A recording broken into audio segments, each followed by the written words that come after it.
नमस्कार, मी विजय चव्हाण. तुम्ही पाहतात आवाज लोकशाहीचा. मित्रांनो, आज पुणे सोलापूर महामार्गावरती हॉटेल जगदंबा समोर हा जो स्पोर्ट बाईक आहे, या स्पोर्ट बाईकचा अपघात झालाय. ही एकच नव्हे तर 3 स्पोर्ट बाईक एक वीट वाहणाऱ्या वाहतुकीच्या टेम्पोला धडकलेल्या आहेत. मित्रांनो, अपघात होऊन अर्धा तासापेक्षा जास्त वेळ झाला. पोलीस घटनास्थळी आलेले नाहीत.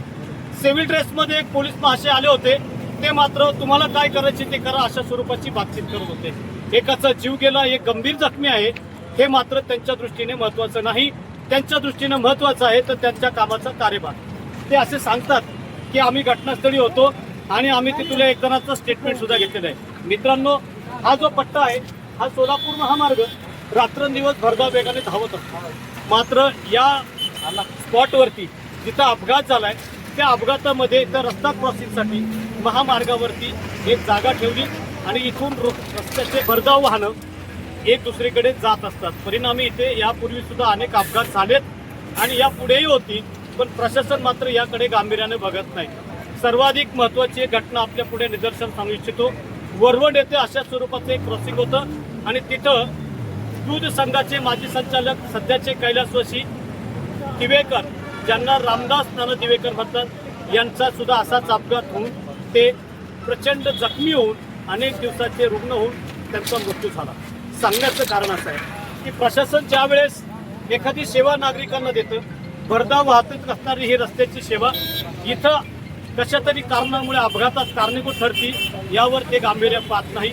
आणि केडगावचा पोलीस एक असं म्हणतो, तुम्हाला काय करायचे ते करा. मित्रांनो, अवैध धंद्याचा या ठिकाणी सुळसुळाट झालेला आहे. पुणे महामार्गावरती अनेक लॉजवरती वेश्याव्यवसाय होतो. इथं गांजा विकला जातो. इथं तसेच काही स्वरूपाचे जुगारीचे अड्डे आहेत.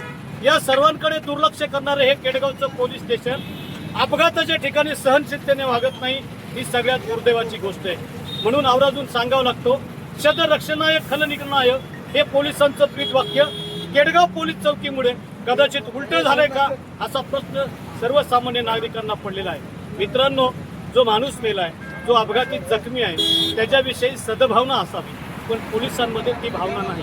पोलिसांमध्ये सद्भावना कोणती आहे तर 2 नंबरवाल्याला अभय देणं, दारू विकणाऱ्यांवरती प्रेम. जर यदा कदाचित कुठल्या पोलिसांना, कुठल्या अधिकाऱ्यांना याच्याबद्दल थोडंसं वाईट वाटत असेल तर तुम्ही आम्हाला भेटा. तुमच्या परिसरामध्ये चाललेल्या अवैध धंद्याची यादी आणि तिथले पुरावे आम्ही तुम्हाला देऊ. मी विजय चव्हाण. तुम्ही पाहत राहा लोकशाहीचा. संपर्कासाठी 94 23 21 27. धन्यवाद.